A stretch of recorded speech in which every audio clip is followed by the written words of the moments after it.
আপু আর দুলাভাই ধাক্কা দিয়ে বাসর ঘরের ভিতর প্রবেশ করালো। আমি ঢুকে নীলার দিকে তাকিয়ে যা দেখলাম তা বিশ্বাস করার মতো না। দেখি নীলা সিগারেট টানছে। নীলা বলল, জামাইবাবু কি খবর? সামনে ইলেকশন, ভোট কিন্তু আমাকে দিতেই হবে। আমার মাথায় আকাশ ভেঙে পড়ল। আমি কি শুনছি? আমি বললাম, কি বললা তুমি? বলছি আমি নির্বাচন করছি, ভোট আমাকে দিতে হবে। তুমি নিশ্চয়ই মজা করছো।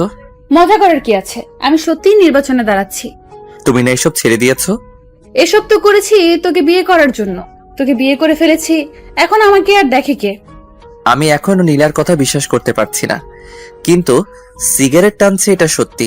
লাস্ট কয়েকদিনের আচরণ সন্দেহজনক মনে হয়েছিল। তাহলে কি সত্যি নীলা আগের মতোই রয়ে গেছে? এখন রাস্তায় রাস্তায় ঘুরে বেড়াবে? নীলা বলল, কিরে কি ভাবছিস? সিগারেট খাবি? নে ধর। আমি সিগারেটটা হাত থেকে নিয়ে ফেলে দিলাম। এই কাজ করার পর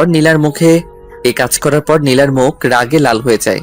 বসা থেকে উঠে এসে আমাকে চড় মারলো আর বলল, তোর কত বড় সাহস, তুই আমার হাত থেকে সিগারেট ফালায় দিয়েছিস? জানিস আমি কে? আমি এই এলাকার বড় আপু। তাড়াতাড়ি সিগারেট ধরিয়ে আমার মুখে দে। আমি তাড়াতাড়ি সিগারেট ধরিয়ে নীলার মুখে দিলাম। নীলা বলল, শোন, তুই তো বলেছিলি বিয়ে করতে, বিয়ে না করলে ভবিষ্যৎ অন্ধকার, তাই আমি সেটাই করলাম। বিয়ে করলে তো স্বামীর কথা মানতে হবে, তাই এখন আমি তোমার স্বামী, তোমার আমার কথা মানতে হবে। মানবো না, কি করবি? অনেক কিছু। আমাকে কিছু করলে তোর হাত পা ভেঙে সারা জীবনের জন্য লুলা বানিয়ে দিব। আমি ভাবলাম নীলা এখন তার পাওয়ার দেখাচ্ছে, অহংকারে তার মাথা ঠিক নাই। আমি বললাম, শোনো, আমার বোধহয় তোমার মাথা ঠিক নাই, তোমার লম্বা একটা ঘুম দরকার। আমি সম্পূর্ণ ঠিক আছি। আমি যদি চেয়ারম্যান হই তাহলে কত মানুষ আমাদের সম্মান করবে, তাই না? আমার এত সম্মান দরকার নাই। তোমাদের প্রকৃত সম্মান কোথায় জানো? ওকে ওকে, আমি আর শুনতে চাই না। নীলা, তোমার কি হয়েছে? কি সুন্দর কথাবার্তা ছিল তোমার। কথার মধ্যে আলাদা একটা জাদু ছিল, হঠাৎ করে সব পাল্টে গেল। আমার বোধহয় তোমার মাথা ঠিক নাই, এখন তোমার ঘুম দরকার। কি? আমার মাথা ঠিক নাই? এই বলে ঠাস করে আমাকে চড় মেরে দিল। ব্যথার কারণে কাঁদি নাই, কষ্টের কারণে চোখ দিয়ে পানি চলে আসলো। আমি নীলার পায়ে ধরে বললাম, নীলাপু, তুমি আমাকে মেরে ফেলো, কিন্তু আমার মা বাবার সাথে কটু কথা আর খারাপ ব্যবহার করো না। ওকে, পা ছাড়। না, তুমি ওয়াদা করো আমার কথার বিরুদ্ধে গেলে তাদের সাথে নরম ভাষায় কথা বলবা। ওকে, বলবো। আমি খেয়াল করলাম নীলার পায়ে ধরাতে নীলা কেমন যেন মোচড় দিয়ে উঠল। যতক্ষণ পায়ে ধরে রাখছিলাম ততক্ষণ বড় বড় শ্বাস নেয়। আমি পা ছেড়ে এক কোণায় গিয়ে বসলাম। কিছুক্ষণ কোনো কথা বললাম না। আমি বললাম, আমার ঘুমে ধরেছে, আমি ঘুমিয়ে চাই। এই সময় গয়না কে খুলবে? কেন, তোমার হাত আছে না? আমি একটা বালিশ আর খেতা নিয়ে নিচে শুয়ে পড়লাম। নীলা বলল, ওপরে শো। না, তোমার সাথে শুব না। কেন? চিন্তা ভাবনা করে দেখো। আমি এই বলে নিচে বিছানা করে শুয়ে পড়লাম। নিচে কার্পেট আছে, বালিশ আর খেতা দিয়ে শুয়ে পড়লাম। আপু দুলাভাই কম্বল দেয় নাই। ভাবছে আজ রাতে এমনিতেই গরম থাকবো, কম্বল লাগবে না। আমি নিয়ত করলাম যতদিন পর্যন্ত নীলা আমার কথা মতো না চলবে ততদিন আমি নীলার শরীর টাচ করব না। আর যদি বেশি বাড়াবাড়ি করে তাহলে অন্য ব্যবস্থা করব। ভাবছিলাম আজ নীলার 27 বছরের জীবনের একটা কষ্টের ইতি ঘটতে যাচ্ছে, কিন্তু না, সেই কষ্টটা আরো দীর্ঘমেয়াদী হলো। নীলার মুখটা আমার চোখে ভাসছে। মন চাচ্ছে এখন গিয়ে মনের ইচ্ছা মতো কিস করার জন্য, কিন্তু সেটা সম্ভব না। যেদিন পর্যন্ত আমার পায়ে ধরে মাপ না চাইবে ততদিন পর্যন্ত কোনো স্পর্শ নাই। যদি পরকীয়া করে করুক, পরদিন অন্য মেয়ে নিয়ে আসবো। যেহেতু 27 বছর কোনো পরকীয়া করে নাই, মনে হয় না সামনে করবে। এইসব কথা ভাবতে ভাবতে কখন যে ঘুমিয়ে পড়লাম। সকালবেলা ঘুম থেকে উঠে দেখি নীলা পাশে আমাকে জড়িয়ে ধরে ঘুমিয়ে আছে বিছানার উপর। আমি সাথে সাথে উঠে পড়লাম। নীলাও উঠে পড়ল আর বলল, কি হলো, উঠে পড়লি কেন? তোমাকে কে বলেছে আমার সাথে শুতে? আমার মন চাইছে তাই। থাকো তুমি তোমার মন নিয়ে। আমি চলে গেলাম ওয়াশরুমে। ওয়াশরুম থেকে বের হয়ে টেবিলে পড়তে বসলাম। কিছুক্ষণ পড়লে মা ডাক দিল খেয়ে যেতে। খাইতে গেলাম। মা জিজ্ঞেস করলো, নীলা কই? আসে নাই? না। আসবো নে। মা আমার রুমে গেল। গিয়ে নীলাকে নিয়ে আসলো। আমি খাওয়া দাওয়া করে চলে গেলাম রুমে। একটা কথাও বললাম না, খেয়ে চলে আসলাম। বিছানায় শুয়ে মোবাইল টিপছি। নীলা চা আনলো, বলল, এই নে চা। টেবিলে রাখো। নীলা টেবিলে রাখলো। নীলা বলল, আমি বাইরে যাব। যেখানে মনে চাই যাও, আমাকে জিজ্ঞেস করার কি আছে। দেখলাম নীলা রেডি হয়ে বাইরে চলে গেল। আমিও পিছে পিছে বের হলাম, কারণ সে আমার বউ। সবচেয়ে বড় কথা হলো আমি তাকে ভালোবাসি। নীলা এলাকার কয়েকজন ছেলের সাথে দেখা করলো, তাদের সাথে অনেকক্ষণ কথা বলল। আবার নীলা বাড়ির দিকে হাঁটা ধরলো। আমি দোকানে গিয়ে সিগারেট ধরাইলাম, খেয়ে বাসায় আসলাম। দেখি নীলা ঘর ঝাড়ু দিচ্ছে। আমি বিছানায় শুয়ে পড়লাম। নীলা আমার দিকে আর চোখে তাকাচ্ছে। দেখে আমি কিছু বলি কিনা, কিন্তু না, আমি একটা কথাও বলবো না। যতদিন পর্যন্ত এসব না ছাড়বে, এভাবে মানসিক কষ্ট পেয়ে যাবে। ঝাড়ু দিয়ে আমার পাশে শুইল। আস্তে আস্তে নীলা একটা হাত আমার শরীরে রাখলো। আমি যত বিরক্ত আছে সব বিরক্ত নিয়ে নীলার দিকে তাকালাম। নীলা হাত সরিয়ে নিল। আমি উঠে কাপড় নিয়ে ওয়াশরুমে চলে আসলাম। ভাবলাম আমার কথা মানবে না, আবার আমার কাছ থেকে সুখের আশা করে। এত সোজা না দুনিয়াটা। আমি দেখলাম নীলার কয়েকটি কাপড় ভিজানো আছে, সেগুলো ধুয়ে দিলাম। আমি গোসল করে কাপড়গুলো নিয়ে ছাদে চলে গেলাম। ছাদে গিয়ে কাপড় নেড়ে আসলাম। এসে দেখি নীলা ওয়াশরুমে মনে হয় গোসল করছে। আমি টেবিলে বসে বই ঘাটছি। ভাবছি এক রুমে দুই মানুষ, একজনের সাথে আরেকজন কথা বলে না। নীলা ওয়াশরুম থেকে গোসল করে বের হলো, নতুন এক শাড়ি পরে, যেটা দেখে আমার মাথা পুরো গরম হয়ে গেল। নীলা কাপড় নেড়ে বিছানায় বসে চুল আশ্রাইতেছে, আর আমি লোভাতুর দৃষ্টিতে নীলার দিকে তাকিয়ে রইলাম। তার কোমরের একাংশ দেখা যাচ্ছে। আমি কাশতে কাশতে বাথরুমে চলে গেলাম। আধা ঘন্টা পর বের হলাম। বের হয়ে দেখি জমিয়ে মার সাথে আড্ডা দিচ্ছে। দিনটা কেটে গেল। সারাদিন কেউ কারোর সাথে কথা বলি নাই। রাতের বেলা আমি পড়তেছি, নীলা শুয়ে শুয়ে মোবাইল টিপছে। কতক্ষণ পড়লাম জানি না। নীলা বলল, হইছে, আর পড়তে হবে না, এবার ঘুমা। তোমার বলা লাগবে না। আমি আস্তে আস্তে বিছানায় শুয়ে পড়লাম। নীলা আমার পাশে শুইল। আমি বললাম, নীলা, এসব নির্বাচন কি দরকার আছে? চলো আমরা নিজেরা সুন্দর একটা সংসার করি। দেখ, নির্বাচন সম্পর্কে আমাকে কিছু জিজ্ঞেস করবি না, ওইটা তো বাইরে। এখন তো আমরা দুজন একসাথে। এখনো তুমি আমার থেকে অনেক দূরে। এই বলে আমি বালিশ নিয়ে নিচে চলে আসলাম। আমি কি করব বুঝতে পারছি না। আজকে নীলাকে অনেক সুন্দরী দেখাচ্ছে। আমার মন বলছে এমন একটা মেয়েকে আমার মন চাচ্ছিল। কেন জানি মনে হচ্ছে সে কাছে থেকেও অনেক দূরে। মা বাবা যদি জানতে পারে নীলা নির্বাচন করবে, তাহলে কি যে হবে আল্লাহ জানে। সবচেয়ে বেশি কষ্ট পাবে মা। এর আগে নীলাকে আটকাতে হবে। কেমন জানি একটা আওয়াজ আসছে, মনে হচ্ছে কেউ কাঁদছে। নীলা কাঁদছে, বুঝছি নীলা কষ্টে কাঁদছে। আমি বুঝতে পারছি না কি করব। নীলার কাছে গিয়ে নীলাকে সান্ত্বনা দিব, চাইলেই সম্ভব, কিন্তু না, আমি তা করছি না। কাঁদুক, ইচ্ছে মতো কাঁদুক, বুঝুক তার জীবন আমি কতটা গুরুত্বপূর্ণ। অনেকক্ষণ হয়ে গেল, এখনো কাঁদছে। এখন আমার নিজেরও খারাপ লাগছে। আমি উঠে নীলার শরীরে হাত রেখে বললাম, নীলা। নীলার সাথে সাথে আমাকে জড়িয়ে ধরলো। আমিও জড়িয়ে ধরলাম নীলাকে। দেখি নীলার চোখে পানি আমি মুছে দিলাম। নীলার শ্বাস আমার মুখে আসছে, তার শরীর থেকে মিষ্টি একটা গন্ধ আসছে। আমি ভাবলাম আর আগানো যাবে না। আমি ঘুমের ভান করে সারা শরীর ভার ছেড়ে দিলাম বিছানায়। নীলা আমাকে জড়িয়ে ধরে ঘুমিয়ে পড়লো। তারপর আমিও ঘুমিয়ে পড়লাম। সকালবেলা উঠে দেখি নীলা আমাকে জড়িয়ে ধরে শুয়ে আছে। আমি উঠে আস্তে আস্তে ওয়াশরুমে চলে গেলাম। বের হয়ে দেখি নীলাও উঠে গেছে। আমি পড়তে বসলাম। পড়ে খাওয়া দাওয়া করে ভার্সিটি চলে আসলাম। ভার্সিটি অনেকেই জানে না আমি যে বিয়ে করেছি, আর আমি কারোর সাথে এতটা ক্লোজ না। আমার ফ্রেন্ড বলতে সবাই, আবার কেউ না। যে সময় যার কাজ লাগে। ভার্সিটি শেষ করে বাসায় আসলাম। এসে দেখি বাবা চলে এসেছে। আমি আমার রুমে গেলাম, দেখি নীলা বাসায় নেই। আমি মাকে জিজ্ঞেস করলাম, নীলা কোথায়? মা বলল আমি যাওয়ার সাথে সাথে বের হয়েছে, যে আর আসে নাই। বাবা আমাকে ডাকছে। আমি বাবার কাছে গেলাম। আব্বা বলল, মুরাদ, আমার চাকরির মেয়াদ শেষ হয়ে যাবে আগামী মাসে। ভালো হয়েছে। এখন কতদিন বিশ্রাম নেন? বিশ্রাম নিলে তোরা খাবি কি? তোরও তো কোনো চাকরির ব্যবস্থা নাই। হুম। শুন, আমার মাথায় একটা বুদ্ধি এসেছে। তোর মার সাথে এ বিষয়ে কথা বলেছি, তোর মা হ্যাঁ বলেছে। কি? আমার চাকরির মেয়াদ শেষ হলে পেনশনের যে টাকা পাবো সেটা দিয়ে আমি দেশের বাড়িতে একটা বাড়ি করি আর বাজারে একটা দোকান নিয়ে বসি। আমরা তো সারা জীবন ভাড়াটিয়ায় থেকে গেছি। আমি ভাবলাম কথাটা খারাপ না। এদিকে আগামী মাস আসতে আর 6 দিন বাকি, আর নির্বাচন আসতে আরো 2 মাস বাকি। নীলার বাবা আমাকে অনেক টাকা ক্যাশ দিয়েছে, আমি একটা টাকাও নিতে চাই নাই। খুশিতে আমাকে দিয়েছে নীলাকে বিয়ে করার জন্য। সেখান থেকে টাকা দিলে বাড়িতে একটা বাড়ি আর একটা ব্যবসা সুন্দর করে আসবে। আর এদিকে বাবা মাও জানবে না নীলা যে নির্বাচন করছে, আমিও লেগে যাব চাকরির খোঁজে। এসব কিছু চিন্তা করে বললাম, আপনার বুদ্ধিটা ভালো, আপনার পেনশনের টাকা দিয়ে হবে সবকিছু। দেখি হয় কিনা, না হলে ধার করতে হবে। ধার করা লাগবে না, শ্বশুরবাড়ি থেকে যে টাকা পেয়েছি সেটা দিয়েই হবে। ওকে। তোমার অফিসে চাকরির কোনো পোস্ট খালি আছে? না। তাহলে আমি আগামীকাল থেকে লেগে পড়ি চাকরির খোঁজে। তাই কর।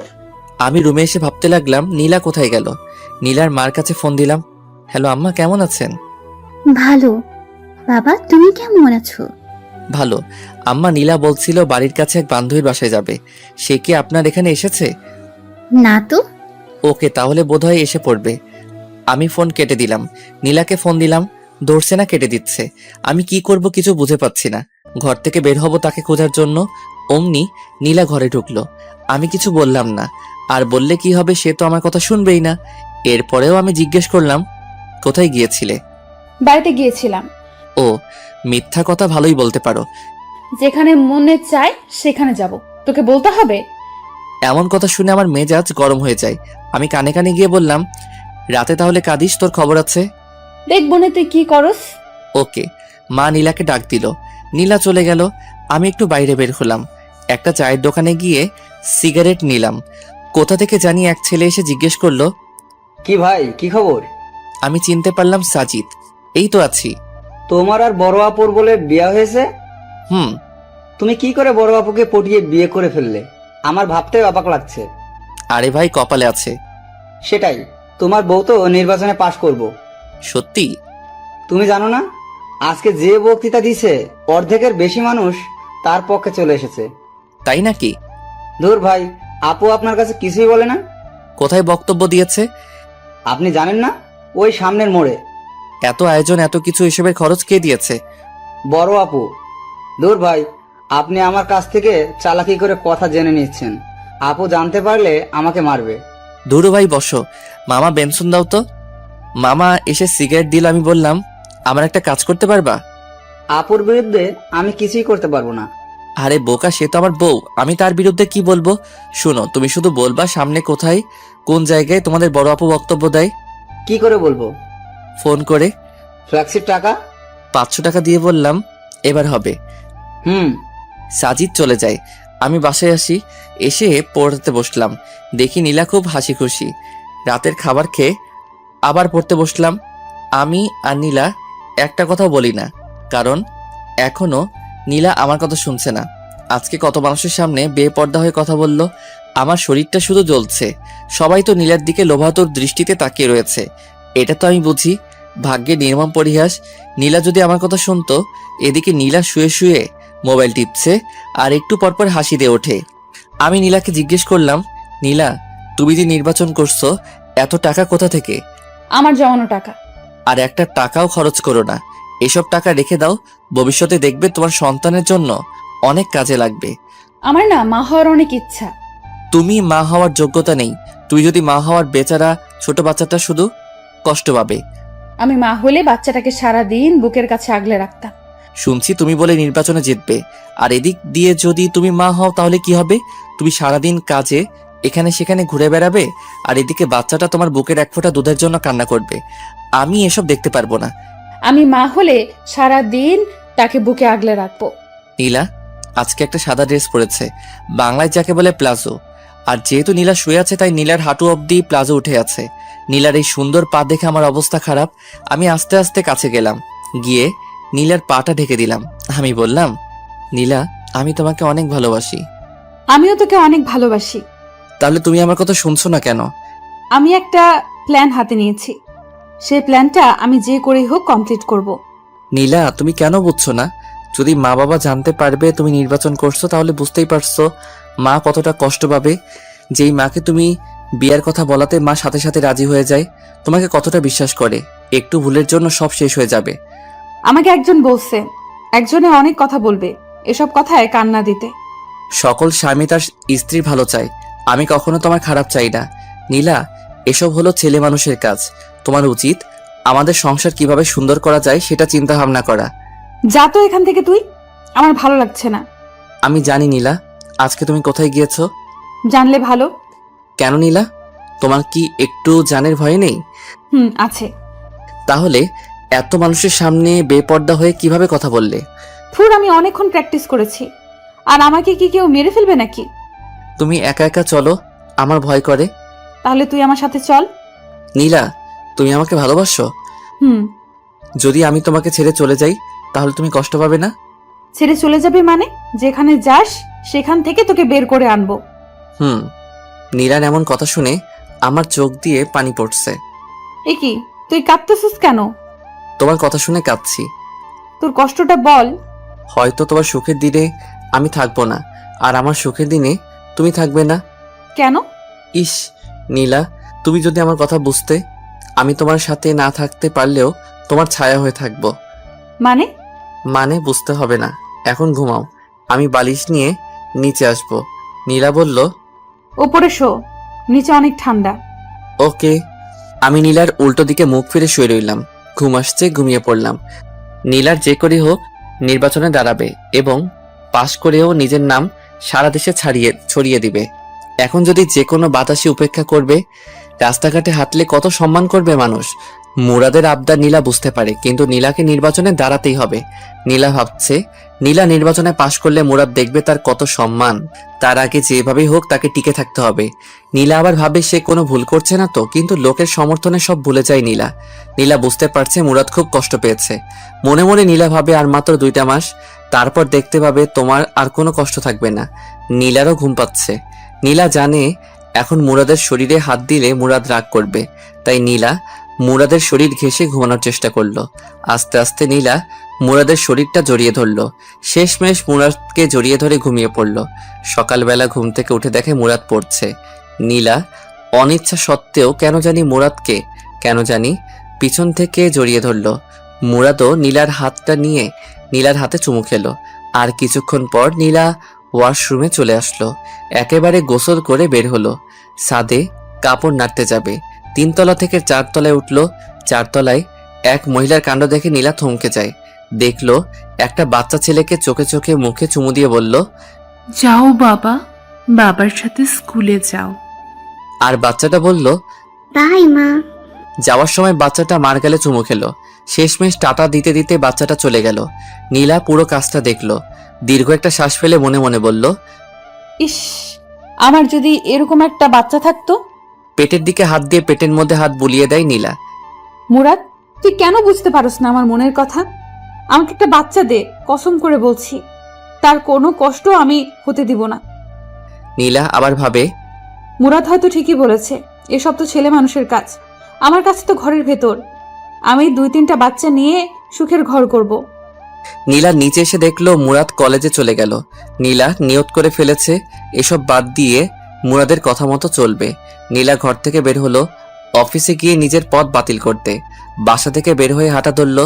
কিছুক্ষণ যাওয়ার পর কোথা থেকে জানি এক মেয়ে এসে বলল, আপু আপু, আমার বাড়ির সামনে। প্লিজ আপু, আমার সাথে একটা ছবি তুলেন। বলতে পারবো আমি চেয়ারম্যান আপুর সাথে ছবি তুলেছি। সবাই আমাকে বস মানবে।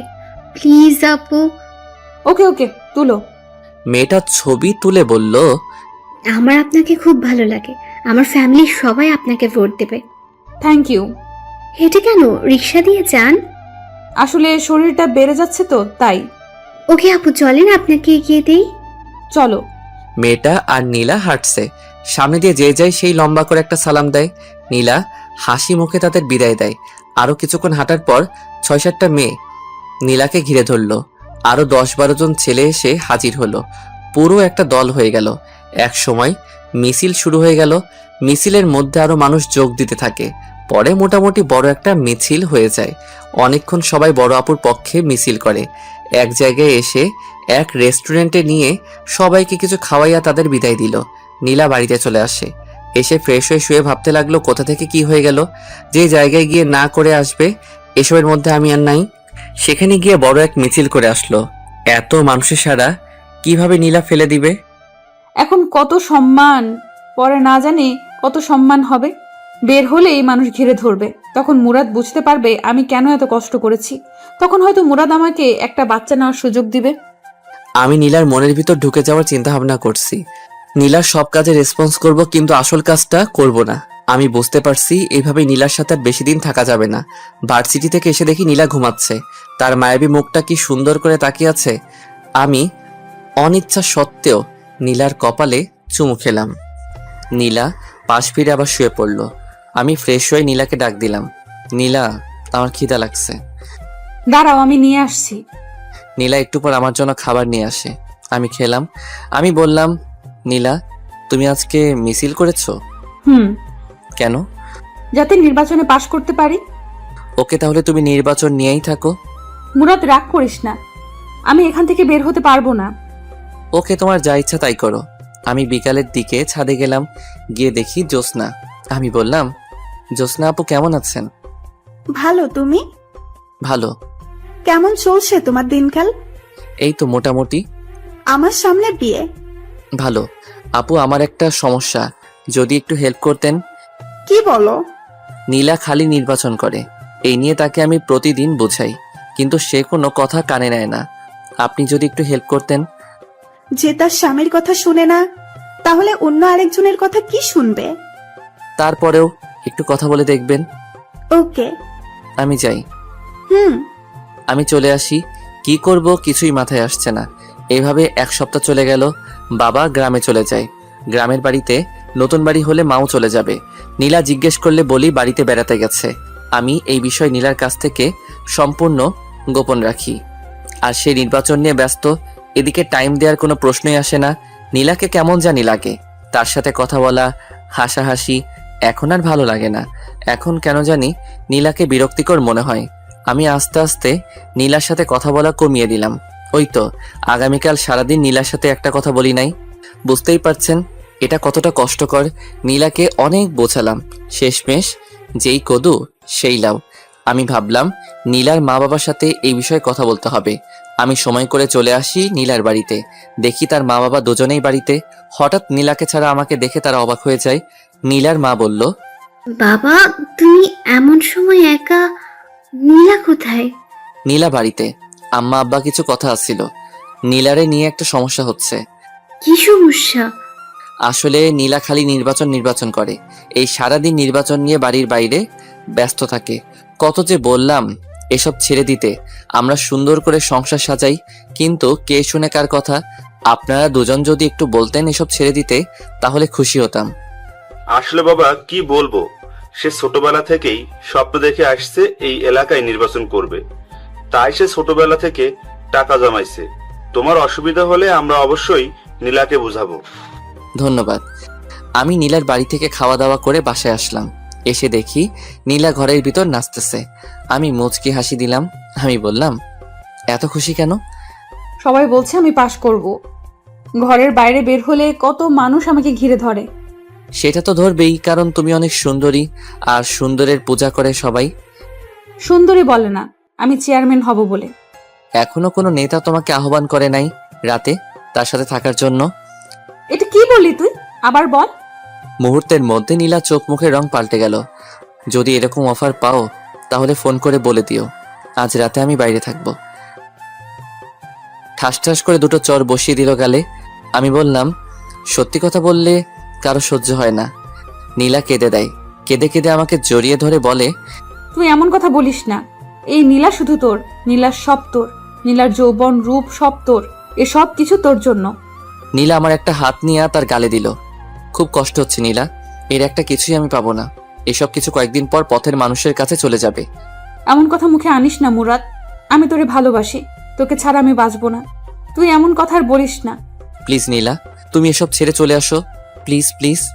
তোমার আর আমার জন্য সুন্দর একটা জীবন অপেক্ষা করছে, এসব ছেড়ে দাও। নীলা কিছু বলছে না। আমি আস্তে আস্তে নীলার গালে ধরে নীলার ঠোঁটের কাছে আমার ঠোঁট নিয়ে আস্তে আস্তে লাগিয়ে দিলাম। নীলা চোখ বন্ধ করেছে। নীলা আমার মাথাটা চেপে ধরলো তার ঠোঁটে। আমি পাগলের মতো কিস করছি নীলাও। নীলার শ্বাস ভারী হচ্ছে। আমি ভাবলাম এখনই বাদ দিতে হবে, না হলে নীলাকে আটকানো কঠিন হবে। আমি আস্তে আস্তে নীলাকে ছেড়ে দিলাম। নীলা বলল, কি হলো? ভালোই তো লাগছিল, আবার ধর। মনে হয় মা ডাকছে। এই বলে আমি সোজা ঘর থেকে বেরিয়ে আসলাম। নীলা বুঝতে পারছে না কি বলবে, শুধু তাকিয়ে রইল। আমি ভাবলাম লাভ নাই, যতদিন না পর্যন্ত ওইসব ছাড়বে না ততদিন পর্যন্ত আমাকে পাবে না। আমি 2-3 জায়গায় চাকরির জন্য নিবন্ধন করলাম। এসব বিষয় নীলার কাছে গোপন রাখলাম। তাকে বলে কি করব? আমি বাইরে যাওয়ার সাথে সাথে নীলা ঘর থেকে বের হয়ে পড়ে। আর কি বলবো, এসব কিছু নীলার কাছে গোপন রাখলাম। আমি সোজা বাইরে আসলাম, এসে সিগারেট খেলাম, খেয়ে রুমে ঢুকলাম। রুমে ঢুকলে নীলা বলল, তুই আমার বাবা মার কাছে বিচার দিয়েছিস কেন? মনে চেয়েছে। দেখ, আমাকে নিয়ে প্রতি দোকানে এখানে সেখানে সব জায়গায় কথা হয়। তারা বলে আমি জিতলে এলাকার উন্নতি হবে, এলাকায় শান্তি থাকবে। এসব মানুষের কথা আমি কি করে ফেলে দিতে পারি? আমি ছাড়তে পারবো না। ভালো, তোমার যদি মনে চাই করো, মনে থাকে যেন। পরে যখন কেঁদে কেঁদে আমাকে জোরে চিল্লাই চিল্লাই ডাকবে তখন আমাকে পাশে পাবে না। নীলা, তুমি এখন বাচ্চা মেয়ে না, ভালো মন্দ বিচার করার বিবেক তোমার মাথায় আছে। হায় রে কপাল আমার, আমারই দোষ কেন যে সুন্দরীর পাগল হলাম। যদি জ্যোৎস্নাকে অথবা তানহাকে বিয়ে করতাম তাহলে কতই না সুখী হতাম। এই বলে রুম থেকে বের হয়ে আসলাম। সোফায় এসে টিভি দেখতে লাগলাম। কিছুক্ষণ পর মা এসে বলল, আগামীকাল বাবা আসবে। দিনটা কেটে গেল নীলার সাথে, আর কথা বলি নাই। পরদিন বাবা এসে আমাকে ডাকা শুরু করলো। আমি গেলাম বাবার কাছে। একটা কাগজ ঢিল দিয়ে বলল, এসব কি মুরাদ? আমি কাগজ ধরে দেখি নীলার নির্বাচনের পোস্টার। তার মানে বাবা জেনে গিয়েছে নীলা নির্বাচন করছে। বাবা আবার বলল, কোথায়? তোর বউ কোথায়? আস্তে বাবা, আমার কথা শোনো। কি শুনবো? আমি জানি নীলা নির্বাচনে দাঁড়াচ্ছে। কি বললি তুই? নীলা নির্বাচনে দাঁড়াচ্ছে? তার কত সাহস! তাড়াতাড়ি তার মাকে ফোন দে। এমন অলক্ষী মেয়ে আমাদের দরকার নেই। শোনো, আমি তোমাদের বুঝিয়ে বলি। বাবা, আমি জানি না যে নীলা নির্বাচনে দাঁড়াচ্ছে। বাসরাতে সে আমাকে বলে, তখন যা হওয়ার হয়ে গেছে, এখন তার কিছু করার নাই। আমি নীলাকে অনেক বোঝালাম, কিন্তু কে শুনে কার কথা। আব্বা মা যা হওয়ার হয়ে গেছে, তোমরা কোনো টেনশন করো না, আমি বিষয়টি দেখছি। তোর বউ যেন আমার সামনে না পড়ে। ওকে, আমি দেখছি। আমি চলে আসলাম। দেখি নীলা চুপচাপ বসে আছে আর আমার দিকে আর চোখে তাকাচ্ছে। আমি হাসি মুখে বললাম, তোমাকে কিছু বলবো না, তোমার যা মনে চাই করো। নীলা কিছু বলল না। আমি চুপচাপ বেলকনিতে গিয়ে বাইরে তাকিয়ে রইলাম। নীলা আমার পাশে এসে দাঁড়ালো আর বলল, তোকে আমি কষ্ট দিতে চাইনি মুরাদ। আমার কষ্ট তো কিছুই না। মা আর বাবা অনেক দুঃখ পেয়েছে তোমার এই অপ্রত্যাশিত কাজে। সরি। সরি বলে কি লাভ? সরি বললে কি আর তুমি এসব থেকে ফিরে আসবে? তুমি তো বুঝতে পারছো না সবাই তোমাকে কি সম্মান করবে। বলবে দেখো দেখো চেয়ারম্যানের জামাই। সব ছেলেরা তোমাকে দেখে হিংসা করবে। নীলা, তুমি এখনো ছোট রয়ে গেছো। আমার জায়গায় যদি অন্য কেউ থাকতো তাহলে এতদিনে কি? চেয়ারম্যান হয়ে যেতে। আমি যে ভালো সেই জন্য তোমাকে বাধা দিচ্ছি। শুনো, এখন তুমি গিয়ে আমার মায়ের কাছে আর বাবার কাছে মাপ চাইবা। বলবা আর আমি নির্বাচনে দাঁড়াচ্ছি না। বলবো না। বলবা না? না না না। আমি আমার হাত উঠাইলাম চর দিতে, কিন্তু কোনো এক টানে আর পারলাম না চর মারতে। নীলা বলল, মারলি না চা? দেখতাম তোর কত সাহস। এখন যদি আমি একটা ফোন করি তাহলে শত শত ছেলে চলে আসবে। আমি চাইলে তোকে মেরে বুড়িগঙ্গা নদীতে ফেলে দিতে পারি। আমি মোবাইল দিয়ে বললাম, এই নাও, এখন তোমার ছেলেদের ফোন দাও, তারা আসুক, এসে আমাকে মেরে বুড়িগঙ্গায় ভাসাই দিক। তুই কি ভাবছিস আমি পারবো না? তুমি আবার না পারতে পারো। আমি কানে কানে গিয়ে বললাম, পারলে করে দেখা। আমি সেখান থেকে চলে আসলাম। আমার আর ভালো লাগছে না। এখন থেকে আর নীলার সাথেই শুবো না। আজ 1 সপ্তাহ হলো নীলার সাথে শুই না। আমি আমার মতো, নীলা নীলার মতো। এদিকে আমার চাকরির ইন্টারভিউর জন্য কল আসলো। এদিকে বাবা মা চলে গেল গ্রামের বাড়িতে। যাওয়ার আগে নীলাকে কয়েকবার বললাম বাবা মার কাছে মাপ চাইতে, কিন্তু কে শুনে কার কথা। এখন আমি আর নীলা একা। আমি ইন্টারভিউ দিলাম। আমার আগের রেজাল্ট ভালো ছিল বলে চাকরিটা হয়ে গেল, কিন্তু সমস্যা একটাই, বাসা থেকে অনেক দূরে। আমি সকালে যাই, বিকালে আসি। নীলা ভাবে আমি ভার্সিটিতে যাই। কিছুদিন পর সন্ধ্যার সময় বাসায় ঢুকলাম। দেখি নীলা আর 5 জন ছেলে, 1 জন মেয়ে বসে আড্ডা দিচ্ছে। তাদের একজনের হাতে সিগারেট, নীলাও সিগারেট খাচ্ছে। আমি ঘরে ঢুকলে নীলা বলল, এ হলো আমার স্বামী মুরাদ। মাঝখান থেকে একজন ছেলে বলে উঠল, বড় আপু, আপনি বিয়ে করে ফেলেছেন? আমরা তো জানি না। আসলে সবই কপাল। আর মুরাদ কিন্তু খুব ভালো ছেলে, কেউ তার সাথে বেয়াদবি করবি না। ওকে আপু। আপু, আমাদের কাজটা বুঝিয়ে দেন। নীলা আমাকে বলল, মুরাদ, তুই একটু ঘরে যা। ওকে। আমার মাথা পুরো গরম হয়ে আছে, কিছু বলবো না তাকে। আমি ভাবলাম এভাবে আর চলতে পারে না। আরে আমার তো একটা সম্মান আছে। চেয়ারম্যান হওয়ার পর সবাই বলবে, দেখো দেখো চেয়ারম্যানের জামাই, কিন্তু সেটা বলবে টিটকারি করে। ভাবলাম আজ নীলাকে শেষবারের মতো বলবো, তারপর অন্য কোনো রাস্তা দেখতে হবে। নীলা তাদের সাথে কথা বলে অনেকক্ষণ। এই ফাঁকে আমি তাদের জন্য হালকা নাস্তা নিয়ে যাই। নীলার অহংকারে শেষ নাই। নীলা তাদের ছোটখাটো মিটিং শেষ করলো। আমি পড়তে বসলাম। রাতে খাওয়ার জন্য নীলা আমার জন্য বাইরে খাবার আনে। আমি খেলাম। ভাবলাম আজ একসাথে শুই। আমি শুলাম তাড়াতাড়ি, কারণ সকালে অফিসে যেতে হবে। দেখি নীলা মোবাইল টিপছে। আমি বললাম, নীলা বলো। মোবাইল রাখো। ওকে, বলো। নীলা, তোমার নির্বাচন আর কতদিন আছে? আর মাত্র 15 দিন। ভালো, তোমাকে শেষবার ওয়ার্নিং দিচ্ছি। তুমি কি এখান থেকে বের হতে পারবে? আর কতবার বলবো? তাহলে শোনো, এসব ছেলে পেলে নিয়ে ফ্ল্যাটে আসবা না। কেন? আমি না করছি তাই। ওকে, তোমার যা ইচ্ছা। আমি বিছানায় শুয়ে ঘুমিয়ে পড়লাম। পরদিন সকালে উঠে গেলাম অফিসে। অফিস শেষ করে অফিসের আশেপাশে বাসা খুঁজতে লাগলাম। নীলার মুরাদের একই জ্ঞান জ্ঞান, আর ভালো লাগে না। প্রতিদিন একই বিষয় নিয়ে কথা বলে। ভালো হয়েছে তার বাবা মা চলে গেছে, না হলে কত বাধার সম্মুখীন হতে হতো। মুরাদকে নীলা অনেক ভালোবাসে, সেজন্য নীলা এত অসম্মানের পরেও মুরাদের কাছে পড়ে রয়েছে। কিন্তু নীলা বুঝতে পারছে না মুরাদের কি হয়েছে। কিছুদিন ধরে মুরাদ নীলার সাথে খুব ভালো ব্যবহার করছে, খুব হাসি খুশি, সব কাজে রেসপন্স। নীলা বুঝতে পারলো মুরাদ তাহলে এতদিনে সবকিছু বুঝতে পারছে। ওই তো সেদিন নীলার মিটিং করে আসতে দেরি হয়েছিল। মুরাদ এগিয়ে গিয়ে নীলাকে নিয়ে আসে। শীত বলে দুজন এক চাদরের ভিতর একজন আরেকজনকে জড়িয়ে ধরে বাসায় আসে, যা দেখে নীলার খুব ভালো লাগে। এই মাসের শেষ কয়েকদিন নীলা মুরাদকে জড়িয়ে ধরে ঘুমায়। মুরাদের প্রতি নীলার ভালোবাসা অনেক বেড়ে যায়। কিন্তু এসব কিছু রীতি ঘটলো ওই দিন দুপুরে। ঘুম থেকে উঠে দেখলো মুরাদের বই কাপড় চোপড় কিছুই নেই, আর টেবিলের উপর একটা চিঠি পেলো। নীলা উঠে পুরো রুম দেখলো, তেমন কিছুই নেই। কয়েকটা বই আর কিছু কাপড় চোপড় পরে আছে, সেগুলো পুরাতন। আলমারি খুলে দেখলো মুরাদের কিছুই নেই। তাহলে কি মুরাদ চলে গেল কোথায়?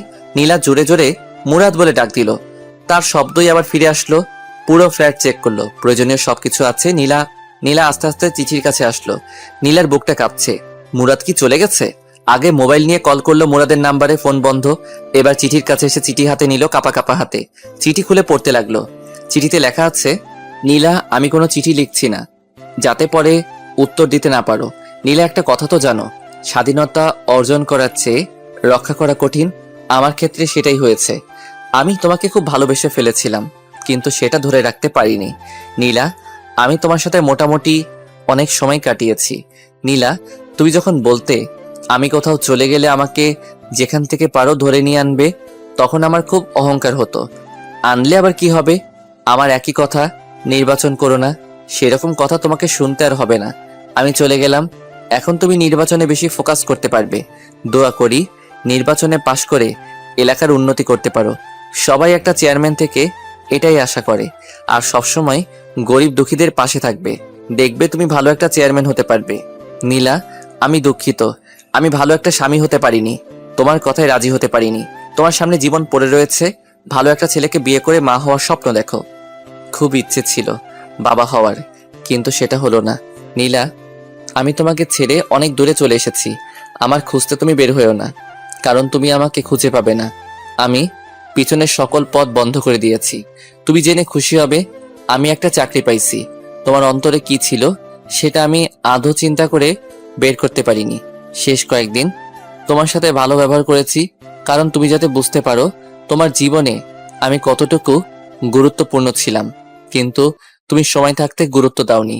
আহ নীলা, তুমি যদি আমার কথা শুনতে, তাহলে হয়তো পৃথিবীর একমাত্র সুখী সংসার আমরা হতাম। নীলা, তুমি চেয়ারম্যান হতে চাও, সেটা বিয়ের আগে বলতে, তাহলে আমি তোমাকে বিয়ে করতাম না, কারণ আমি সিম্পল একটা সুখের সংসার দেখতাম। এখন বুঝতে পারছি, বড় লোকেরা বড় লোকের ঘরে মানায়, গরিব গরিবের ঘরে মানায়। বড় লোক যখন গরিবের ঘরে যায়, তখন শুরু হয় সমস্যা। সেটা হয়েছে তোমার আর আমার মাঝে। তুমি দেখতে বড় হওয়ার স্বপ্ন, আর আমি দেখতাম সিম্পল জীবনযাপন। তোমার স্মৃতি হিসেবে তোমার দেয়া চরগুলো থাকবে আমার সাথে। আর হ্যাঁ, অবশ্যই নামাজ পড়বে, নির্বাচনে পাশ করতে পারো সেজন্য দোয়া করবে। আমিও দোয়া করি তুমি ভালো একটা চেয়ারম্যান হও। আমাকে পাওয়ার জন্য কখনো দোয়া করবে না, কারণ আল্লাহ কারো দোয়া ফেলায় না। সবশেষে বলবো, তুমি ভালো একটা স্বামী নাও, মা হওয়ার স্বপ্ন দেখো, আর ভালো একটা চেয়ারম্যান হওয়ার চেষ্টা করো। আর তোমার বাবার দেওয়া টাকাগুলো আমার বালিশের নিচে আছে। নীলা, আমার বউ, আমার ভালোবাসা, সারা জীবন সুখে থেকো। নীলার চোখের পানি চিঠির অনেকখানি ভিজে গেছে। নীলা কি করবে বুঝতে পারছে না। এখন কেমন যেন একা একা লাগছে। আরেকবার নীলার মনে হচ্ছে ভালোই হয়েছে, খালি খালি সারাক্ষণ ঘ্যাং ঘ্যাং করতো। নীলা আস্তে আস্তে চোখের পানি মুছলো, বিছানায় এলিয়ে চিন্তা করতে লাগলো। বালিশের নিচে হাত দিয়ে দেখে টাকা, অনেক টাকা। নীলার কেমন যেন ভয় ভয় করছে। নীলা একা এই বাসায় থাকতে পারবে না। মুরাদ বলছে চাকরি পেয়েছে, কোথায় পেয়েছে সেটা জানতে হবে। সেটা জানতে পারলে তার ঠিকানা বের করা যাবে। নীলা পুরো ফ্ল্যাট খুঁজলো, এরকম কিছুই পেল না। নীলার মনে হলো কে জানি দরজায় টোকা দিচ্ছে। খুলে দেখে জ্যোৎস্না। জ্যোৎস্নাকে দেখে নীলা হাউ মাউ করে কেঁদে উঠলো আর জ্যোৎস্নাকে জড়িয়ে ধরলো। জ্যোৎস্না বলল, নীলা, কাঁদছস কেন? আর মুরাদ কোথায়? চলে গেছে আমাকে ছেড়ে। সেটা তোর জন্য আরো ভালো হয়েছে। এখন শান্তি মতো তুই নির্বাচন করতে পারবি, আর তোকে কেউ বাধা দিবে না। না না, এ হতে পারে না। সেজন্য মুরাদ আমাকে ছেড়ে চলে যাবে? আমি তোকে আগেই বলেছি, মুরাদের কথা মতো চল। কিন্তু সে চলে যাবে কেন? তুই তার কথা 16 কানা শুনুস নাই। তুই যদি তার কথা মতো চলতি, তোর জায়গায় যদি আমি থাকতাম, তাহলে আমি কোনো কথার অবাধ্য হতাম না। এখন আমি কি করব? তাকে ছাড়া কিভাবে থাকবো? তোর যেটা প্রাপ্য তুই সেটাই পাইছস। তাকে আমি ভালোবাসি। এমন ছেলেও পাওয়া যায় বইয়ের কারণে বাড়ি থেকে চলে যায়। আমি তাকে ছাড়া থাকতে পারবো না। তাকে আমি অনেক কষ্ট দিয়েছি। আল্লাহ, তুমি তাকে আমার কাছে ফিরিয়ে দাও। শোন, সে মনে হয় আর আসবে না। তুই এখানে থাকতে পারবি না। ঘন্টা 3 আগে আমার কাছে মুরাদ গিয়েছিল, তারপর এই কাগজটা আমার কাছে দিয়ে যায়। কাগজে কি আছে শুনবি? বলো। জ্যোৎস্না আপু, তুমি আমার একটা কাজ করে দিও। আমি চলে যাচ্ছি নীলাকে ছেড়ে। নীলা তো এখানে একা থাকতে পারবে না, আর যদি থাকে তাহলে বলবেন কাউকে সাথে নিয়ে থাকতে, কারণ রাতে বুঝতে পারবে রাতটা তার জন্য কতটা নিষ্ঠুর। নীলা যদি চলে যায় তাহলে ফার্নিচার গুলো নিচের দেওয়া ঠিকানায় পাঠিয়ে দিয়েন। আর কিছু টাকা আছে। না, আমি এখানেই থাকবো। শেষমেশ আমি এই ঘরটা নিয়ে আমি বেঁচে থাকতে চাই। আমি শিওর মুরাদ আমাকে অনেক ভালোবাসে। সে একদিন ফিরে আসবে। সে একদিন ফিরে আসবে। সেটা তোর কপাল। তার আগে তোকে নির্বাচন থেকে বেরিয়ে আসতে হবে। তোর বিয়ের আর কয়দিন আছে? আর 13 দিন। এখন থেকে নিয়ে বাকি দিনগুলো তুই আমার সাথে থাকবি রাতে। ওকে, পরে দেখি। আমি যাই, মনে হয় মা ডাকছে। একটু পর একেবারে চলে আসিস। ওকে। জ্যোৎস্না চলে গেলে নীলা ফুপিয়ে কাঁদতে লাগলো। ভাগ্যের জোরে অফিসের পাশে একটা ব্যাচেলর ফ্ল্যাট পেয়ে যাই, সেখানে উঠি। ভাবলাম আজ সবকিছু সমাপ্তি হলো। নীলাকে ভালো লাগতো, কিন্তু নীলার নির্বাচন ভালো লাগতো না। আমি যে রুমে সিট নিলাম সেই রুমে আরো 2 জন আছে। তারা 2 জন চাকরিজীবী, তাই আমাদের ফাইজলামো করার কোনো প্রশ্নই আসে না। যাই হোক, পরদিন সকালে অফিসে গেলাম। আমার মুখ থেকে হাসি নামক শব্দটি উধাও হয়ে গেছে। অধিকাংশ সময় আমি নীলাকে নিয়ে চিন্তা করি। ফেলে এসেছি, আবার কোনো ভুল করিনি তো? যদি কোনো অঘটন ঘটিয়ে ফেলে? কিছু ভালো লাগছে না। অফিসে কত মানুষ হাসাহাসি করে, আমি সারাক্ষণ আমার কাজ নিয়ে ব্যস্ত থাকি। সারাক্ষণ নীলার মুখটা সামনে ভাসে। অফিসের ম্যানেজার সবাইকে ডাক দিল, আমিও গেলাম। আমি গিয়ে পিছনে এক কোণায় দাঁড়িয়ে রইলাম। এক একজনকে এক এক কাজ দিয়ে বিদায় করছে ম্যাডাম। সবার পরে আমার সিরিয়াল আসলো। মেয়েটা আমার থেকে মনে হয় 3 বছরের ছোট। ছোট হলে কি হবে, বস তো বসই। আমাকে আমার কাজ দিলে আমিও চলে আসি। অফিসে কত মেয়ে, সারাক্ষণ নীলার কথা মনে পড়ে। নীলা এখন কি করছে? মনে হয় কাঁদছে, আবার মনে হয় সে তো এখন খুশিতে নাচছে, কারণ তাকে বাধা দেওয়ায় আর কেউ নেই। ধুর, যেটা চলে গেছে সেটা গেছেই, এখন কাজে মনোযোগ দেই। অফিস শেষ করে রুমে এসে গোসল করে খাওয়া দাওয়া করে শুয়ে রইলাম। কিছুক্ষণ শুয়ে থাকার পর পাশের একজন বলল, তার নাম সাজ্জাদ। ভাই, আপনি এরকম সবসময় নীরব আর মুখ গোমড়া করে রাখেন কেন? কোনো সমস্যা আমাদের বলেন, দেখি হেল্প করতে পারি কিনা। ভাই, আপনার কি বউ আছে? হ্যাঁ ভাই। তার কথা আপনার মনে পড়ে না? হ্যাঁ মনে পড়ে, প্রতিদিন কথা বলি। আজকে তো কয়েকবার কথা বললাম। ভাই, আমি আমার বউকে সারা জীবনের জন্য ছেড়ে চলে এসেছি, তাই ভাই তার কথা চিন্তা করি। কেন ভাই, আপনি আপনার বউকে ছেড়ে চলে এসেছেন? ভাই, শখের বশে এক সিনিয়র আপুকে বিয়ে করেছিলাম। বিয়ের পর তার কথা আমি শুনতাম, কিন্তু সে আমার কথা শুনতো না, তাই ছেড়ে চলে এসেছি।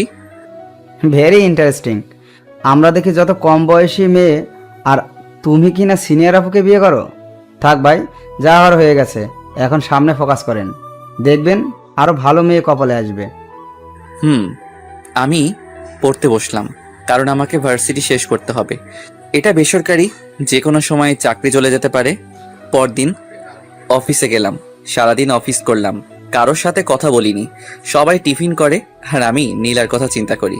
সে কি এখনো ঠিক আছে নাকি? আমি নেই বলে কারোর সাথে কামে লিপ্ত হয়েছে? না না, নীলা এরকম মেয়েই না। ভাবলাম নীলাকে একটা নজর দেখে আসবো, আগামীকালই যাব। অফিস শেষ করে চলে আসব। এক লোক এসে খবর দিল ম্যানেজার ডাকছে। আমি অফিসে গেলাম। ম্যাডামকে দেখে আমার মেজাজ গরম হয়ে যায়। ম্যাডাম, এটা কোনো কাপড় পরলো? একটা টাইট জিন্স আর টাইট শার্ট, ঠোঁটে লিপস্টিকে ভরা, চুলগুলো মাথায় পাহাড় করে রেখেছে। আমি লজ্জায় মাথা নিচু করে দাঁড়িয়ে রইলাম। নীলাকে আমি জিন্স অবস্থায় 2 দিন দেখেছি, তারপরেও প্রথম আর সবসময় নর্মাল পোশাক পরতো, যার কারণে নীলাকে আমার অনেক ভালো লাগতো। আর শাড়ি পরা অবস্থায় দেখলে মনে হতো, রিয়ান ভাইয়ের কথাটা, কোন গ্রহ থেকে এসেছো তুমি, যেখানে শুধু রূপের চর্চা করা হয়। এখন নীলার শাড়ি পরা মুখটা মনে হলে শরীরে কাঁপুনি দিয়ে ওঠে। বসেন। আমি মাথা নিচু করে চেয়ারে বসলাম। আবার বলল, মুরাদ ভাই, এখানে কি আপনার কোনো কাজ করতে অসুবিধা হচ্ছে? না। তাহলে সব সময় এমন মন মারা হয়ে থাকেন কেন? 2 দিন একেবারে বেশি। আমার মতে এই অফিসে আসার পর একমাত্র আমার সাথে আপনি কথা বলেছেন। কেন? কারণ জানতে পারি? না, আমি শুধু আমার কাজ করব। এমন মানুষ হয়? আপনার বাড়িতে দেখলাম আপনি বিবাহিত। আপনার ওয়াইফের সাথে কোনো সমস্যা হয়েছে? সেরকমই ধরতে পারেন। এটা কোনো সমস্যা হলো? সেজন্য আপনি যাওয়ার সময় তার সবচেয়ে বেশি পছন্দের জিনিসটা নিয়ে যাবেন। দেখবেন সব ঠিক হয়ে যাবে। আমি চলে আসলাম। হিসেব করে দেখলাম নির্বাচনের আর মাত্র কয়েকদিন বাকি। পরদিন অফিস বন্ধ, তাই সময় করে রাতে এলাকায় আসলাম, যাতে কেউ না চিনতে পারে। শীতের রাত, মুখে মাফলার জ্যাকেট বেঁধে, সাথে মাথায় ক্যাপ দিয়ে রাস্তায় হাঁটছি। হাঁটতে হাঁটতে বাসার সামনে গেলাম। বাসার নিচে দাঁড়িয়ে আর চোখে বেলকনিতে তাকাচ্ছি। দেখি বাতি জ্বালানো, তার মানে নীলা এখানেই আছে। সে কি কাঁদছে নাকি হাসছে, সেটা যদি দেখে যেতে পারতাম। অপেক্ষা করি, যদি বেলকনিতে আসে। বেশি অপেক্ষা করতে হলো না, না চাওয়ার চেয়ে বেশি পেয়ে গেলাম, যেটা দেখে নীলার আসল মুখোশ উন্মোচন হয়ে গেল। দেখি 3 জন ছেলে আর 4 জন মেয়ের সাথে নীলা হাসতে হাসতে বের হচ্ছে, যেটা দেখার জন্য আমি মোটেও প্রস্তুত ছিলাম না। আমি ভাবলাম আমার ধারণা সব ভুল। আমি ভাবছিলাম নীলা বোধহয় মন খারাপ করে বসে আছে, কিন্তু না, নীলার মতো নির্বাচনের কাজ করছে। থাকুক সে তার নির্বাচন নিয়ে, আমি থাকি আমার মতো। আর নীলার চিন্তা মাথায় আনবো না, এলাকার নাম মুখে নিব না। আমি মন খারাপ করে বাসায় চলে আসলাম। সারা রাত ঘুম নাই। কি করব? আমি নীলাকে ছেড়ে চলে আসলাম, অথচ আমি বেশি কষ্ট পাচ্ছি। আর এদিকে নীলা খুশিতে শেষ। শখের বসে গিয়েছিলাম সিনিয়র মেয়েকে বিয়ে করতে, আবার সে বলে এলাকার ডন। এমন ফালতু মেয়ে আমার কপালে জুটলো, সে বলে আমার বউ। দূর, ঘুমাই। এসব চিন্তা করতে করতে কখন যে ঘুমিয়ে যাই। এদিকে নীলা কাঁদতে কাঁদতে চোখ ফুলিয়ে ফেলেছে, কারণ মুরাদকে ছাড়া নীলার এক মুহূর্ত ভালো লাগে না। সারাদিন ঘরে নীলা একা, কিছু ভালো লাগে না, খাওয়া দাওয়া ঠিক মতো করে না। এখন নীলা মুরাদের অভাব হাড়ে হাড়ে টের পাচ্ছে। 2 দিন ধরে নীলা নির্বাচনের কোনো কাজে যাচ্ছে না, কারণ তার মন ভালো না। কি বলবে গিয়ে নীলা? ওই দিন রাতে নীলাকে তার সাথের লোকেরা দাওয়াত দিল। নীলা বলে দিয়েছে আসতে পারবে না, কিন্তু হলো কি, রাতে কয়েকজন বাসায় এসে হাজির। তাদের জোরাজোরিতে নীলা তাদের সাথে গেল। সেখান থেকে এসে জ্যোৎস্নাকে কল দিল। জ্যোৎস্না আসলো। রাতে জ্যোৎস্নার সাথে ঘুমাই। 2 জন শোয়ার পর জ্যোৎস্না বলল, এসব তুই ছাড়বি? এসব ছাড়লে দেখ মুরাদ তোর কাছে ফিরেও আসতে পারে। সত্যি মুরাদ আবার আমার কাছে ফিরে আসবে? যখন শুনবে তুই আর নির্বাচনে দাঁড়াচ্ছিস না, তখন বুঝতে পারবে তুই মুরাদের কথা শুনছস। কি করে বুঝবো? সে কি এই দেশে আছে নাকি নাকি নতুন বিয়া করে ফেলছে? এই বলে নীলা কেঁদে দিল। নীলা, কাঁদিস না, তার জন্য দোয়া করবেন। সে যেন ভালো থাকে। দেখবে একদিন ঠিকই আল্লাহ তোদের দুজনকে মিলিয়ে দেবে। নীলা ফুপিয়ে ফুপিয়ে কাঁদছে আর মোবাইল থেকে ছবি বের করে মুরাদকে দেখছে। এসব দেখতে দেখতে কখন যে ঘুমিয়ে যায়। সকালে উঠে নীলা নামাজ পড়ে আল্লাহর কাছে অনেক কান্নাকাটি করে মুরাদকে ফিরিয়ে দেওয়ার জন্য। আমি পরদিন অফিসে যাই। গতকাল থেকে আজকে আমার মনটা বেশি খারাপ। অফিস শেষ করে চলে আসব। একজন এসে বলে গেল ম্যাডাম ডাকছে। আমি ম্যাডামের অফিসে গিয়ে মাথা নিচু করে দাঁড়িয়ে রইলাম। বললাম, বসেন। আমি আস্তে আস্তে বসলাম। এখন আপনি আমার সামনে হাসি দেবেন। পারবো না। দেন বলছি, দেন, না হলে আপনার চাকরি নট। আমি হাসি দেওয়ার চেষ্টা করলাম, কিন্তু হাসির বদলে ফুপিয়ে ফুপিয়ে কান্না শুরু করলাম। এটা কি হলো? আমি বললাম হাসতে আর আপনি কিনা কাঁদছেন। প্লিজ কাঁদবেন না। এই নিন টিস্যু। টিস্যু নিয়ে আমি চোখ মুছলাম। ম্যাডাম বলল, এক্স্যাক্টলি আপনার সমস্যা কি আপনি আমাকে খুলে বলবেন? হুম। আপনার ওয়াইফ কি মারা গেছেন? না, তবে বেঁচে থেকেও আমার সাথে নেই। আমি বুঝেছি। যান, আপনাকে কিছুদিন ছুটি দিলাম, বউকে নিয়ে কোথা থেকে ঘুরে আসেন। আমি চলে আসলাম, কিন্তু পরের দিন আমি অফিসে যাই। ম্যাডাম অবাক হয়ে যায়, কিন্তু কিছু বলল না। আমি হিসেব করলাম, নীলার নির্বাচন হতে আর সপ্তাহ 7 দিন আছে। কিছু ভালো লাগছে না, কেন জানি মন চাচ্ছে নীলাকে আরেকটা নজর দেখতে। দূর আমার বেহায়া মনে, আমি আর নীলার কথা মনে আনবো না। ভাবলাম আরেকটা বার দেখেই আসি, এটাই শেষ। পরদিন রেডি হয়ে রাতে বের হলাম। কিছুক্ষণ জার্নি করার পর এলাকায় পা রাখলাম। আমার উদ্দেশ্য বাসায় নিচে দাঁড়িয়ে তার হাসি মুখটা দেখে চলে আসবো। বাসার কাছে চলে আসলাম, এমন সময় একটা নারী চিৎকার আসছে। আমি আস্তে আস্তে হেঁটে আরো কাছে গেলাম। চিৎকার চেনা চেনা লাগছে। কাছে গিয়ে দেখি নীলা। আমার সারা শরীরে একটা হিমশীতল স্রোত বয়ে গেল। দেখি 4 জন ছেলে নীলাকে ঘিরে ধরেছে। একজন বলছে, তুই নির্বাচন করবি? শালিকে ধর, তার নির্বাচনের স্বাদ মিটিয়ে দেই। ভাবলাম তারা বিপক্ষ দলের কেউ। একজন ছেলে নীলার দিকে আগাচ্ছে। আমি বুঝতে পারছি না নীলাকে তারা কি করবে। দেখি ওনা টান দিয়ে সরিয়ে দিতে চাইলো। আমার মাথায় রক্ত উঠে গেল। ভাগ্যবশত আমার পাশে একটা বেলচা ছিল। আমি মুখটা ভালো করে ঢেকে নিলাম যাতে নীল না বুঝতে পারে। বেলচা নিয়ে আগালাম। যেহেতু চারদিকে অন্ধকার, তাই একদিক থেকে উদয় হয়ে যে নীলার ওড়না দিয়ে টান দিল, তার পিঠে গিয়ে আঘাত করলাম। শালা জোরে এক চিৎকার দিয়ে নিচে শুয়ে পড়লো। আমি আবার অন্ধকারে চলে গেলাম। আমি তাদের দেখছি, কিন্তু তারা আমাকে দেখছে না। তারা সতর্ক হয়ে গেল। আমি জায়গা পরিবর্তন করে আরেকটার পিছনে গিয়ে তার পায়ে আঘাত করলাম। সেও চিৎকার করে শুয়ে পড়লো। আমি আবার অন্ধকারে চলে গেলাম। আমি আবার জায়গা পরিবর্তন করে আরেকটার পিছনে গিয়ে তার ঘাড়ে আঘাত করলাম। সেও শুয়ে চিৎকার করতে লাগলো, ও মা গো, ও মা, ও মা গো। আমি অন্ধকারে চলে গেলাম। যেহেতু শীতের রাত, কুয়াশা, কিছুই দেখা যায় না। আবার রাত। আরেক হালা চিৎকার করে বলছে, শালা কে রে তুই? সাহস থাকলে সামনে আয়। আমি আস্তে আস্তে পা টিপে তার পিছনে গিয়ে দাঁড়ালাম। শেষমেশ সে বুঝতে পারে, কিন্তু ততক্ষণে আমার হাত রেডি। সে ঘুরে আর আমি তার কানে নিচে নরম জায়গায় ঘুষি চালালাম। সে দাঁড়ানো থেকে অজ্ঞান হয়ে ডাইরেক্ট রাস্তায় পড়লো।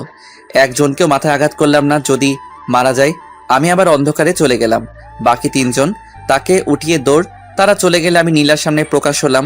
তার সামনে বেলচা ঢিল দিয়ে রাস্তায় ফেলে ঘুরিয়ে উল্টো হয়ে হাঁটা ধরলাম। কিন্তু নীলার চালাক চোখ আমাকে চিনতে পারে। নীলা আমাকে ডাক দিল, মুরাদ, মুরাদ। এবার অনেক জোরে, কিন্তু আমি আমার মতো হাঁটছি।